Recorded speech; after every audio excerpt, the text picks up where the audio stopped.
Tonight on Huckabee. A week of chaos in Ferguson, Missouri, as police clash with protesters. But across the country, cops are looking more and acting more like soldiers. The militarization of police in America.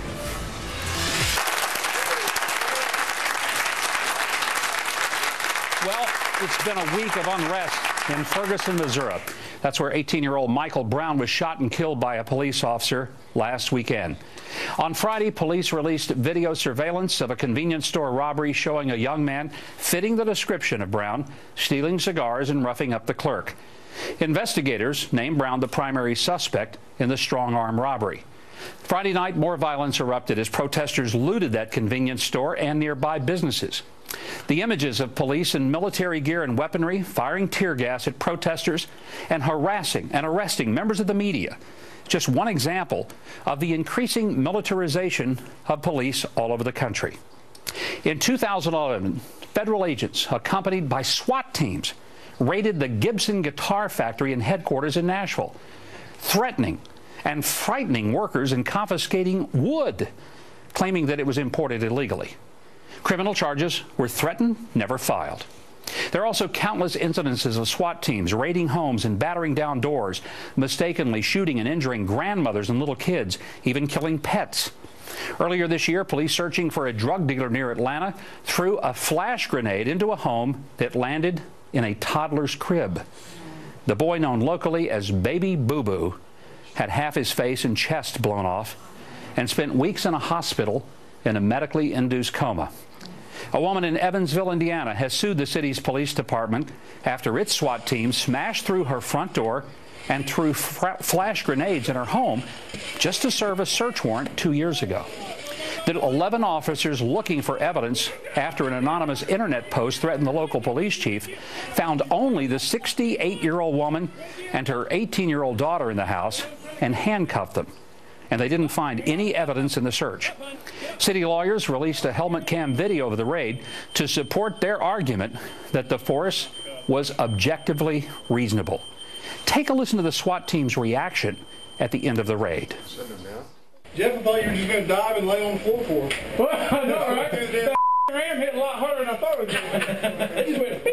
It's just glass. 50-pound ram ain't no match for that 10-pound pan of glass. That'd been fun if it would have bounced off. Well, that's what I was thinking. You know, sometimes plexiglass. So you get made fun of if it's 15 hits or 1 hit.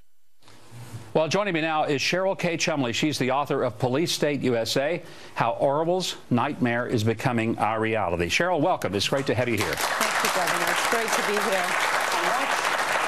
The video that we've just seen, the officers clearly made a raid on a house that turned out not to be substantive. There was no evidence found.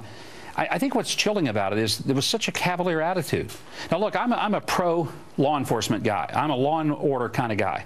I think we ought to support the police. I think, you know, they do dangerous jobs on our behalf, and I'm behind them 100%. But have we crossed a line in some areas with what's called the militarization of police?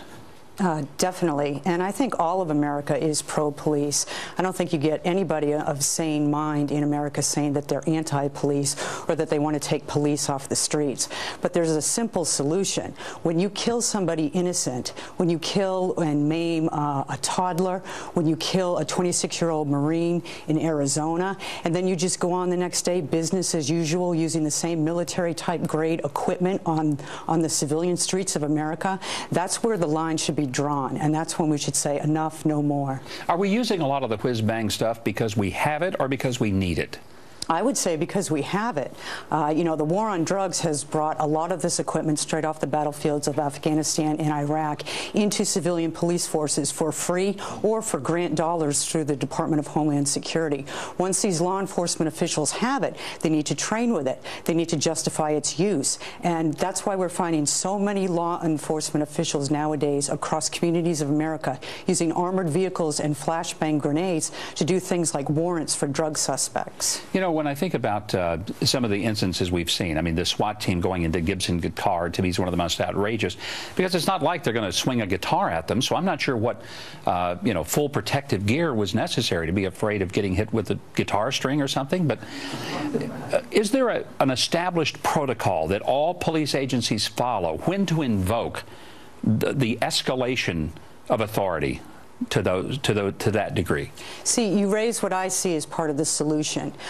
Police departments are funded at the local level. They're funded through your city council offices, through your boards of supervisors. It would be very easy for Americans across the nation to take time out of their busy schedules and go to these local board meetings and insist that these supervisors, that these city councilors stop funding police to purchase this equipment, to use it, to maintain it.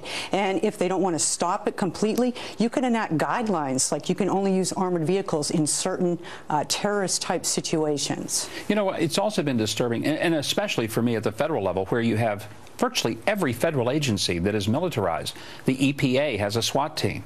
Certainly we can understand maybe Homeland Security, but the FAA, I mean, some of these agencies, what do they need a SWAT team for? Isn't that what the FBI is supposed to do, or the Secret Service, or some of these true police agencies at the federal level? And the Marshal's Office, that's the whole reason behind that. Let's not forget the Library of Congress at one point had weapons and ammunition and so forth. The NOAA, the Weather Service for the federal government.